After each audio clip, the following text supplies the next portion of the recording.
आप सबका बहुत बहुत धन्यवाद। ऐसा स्वागत किया आपने हमारा यात्रा का, पूरा दम आपने यात्रा में डाल दिया।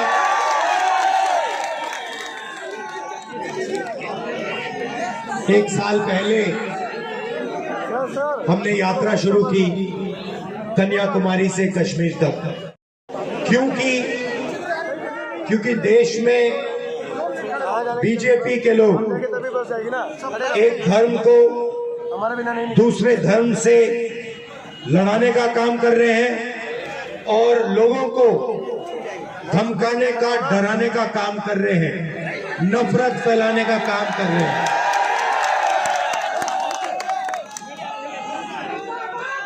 मैं आपसे पूछता हूं,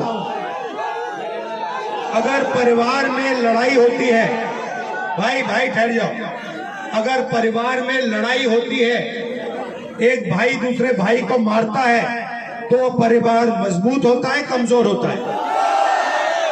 कमजोर होता है। तो अगर देश को कोई कमजोर करता है तो देशभक्त का काम क्या होता है? देश को बचाना, नफरत को मिटाना,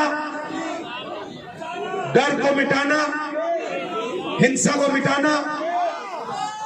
यही लक्ष्य भारत जोड़ो यात्रा का था। जो नफरत समाज में फैलाई जा रही है, उसके सामने यात्रा ने 4000 किलोमीटर, और सिर्फ मैं नहीं चला भाइयों और बहनों, लाखों लोग चले हैं। मीडिया में पूरा ब्लैकआउट कर दिया था, जैसे इस यात्रा को पूरा ब्लैकआउट कर दिया है। मगर देश के दिल के अंदर, आत्मा के अंदर, डीएनए के अंदर यात्रा का मैसेज गया, मोहब्बत का मैसेज गया, नफरत के खिलाफ मैसेज गया, और इससे देश मजबूत हुआ। जैसे ऐसी भीड़ है, वैसे ही यात्रा में मैं चल रहा था, भीड़ थी। एक व्यक्ति को मैंने देखा, उधर से आने की कोशिश कर रहा था, पुलिस वालों ने उसको मारा, गायब हो गया। फिर वो दूसरी साइड से आया, फिर पुलिस वाले जो रूट को बनाते हैं उन्होंने मारा उसको, फिर गायब हो गया।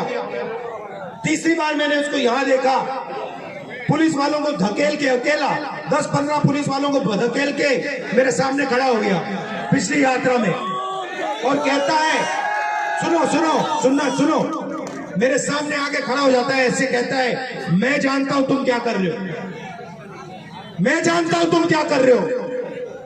मैंने कहा भाई इसको क्या हो गया? मैंने उसको बुलाया, मैंने कहा इधर आओ, थोड़ा रिलैक्स करो।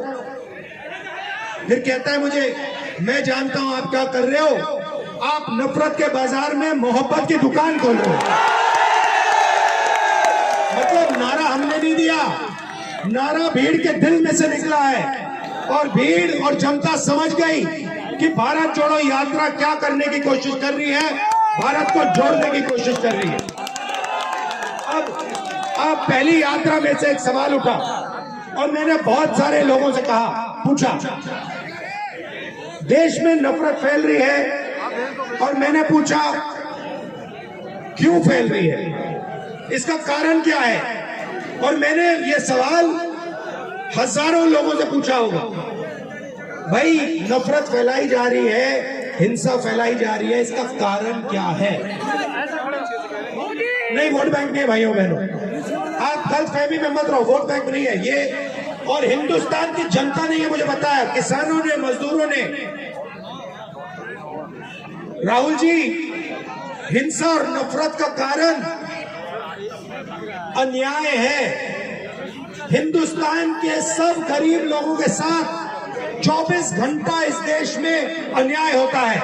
किसान के खिलाफ अन्याय होता है, छोटे दुकानदार के खिलाफ अन्याय होता है, युवाओं के खिलाफ अन्याय होता है, सड़कों पे माताओं बहनों के खिलाफ अन्याय होता है। हिंसा का कारण, नफरत का कारण अन्याय है। इसीलिए हमने दूसरी भारत जोड़ो यात्रा में भारत जोड़ो न्याय यात्रा शब्द जोड़ दिया,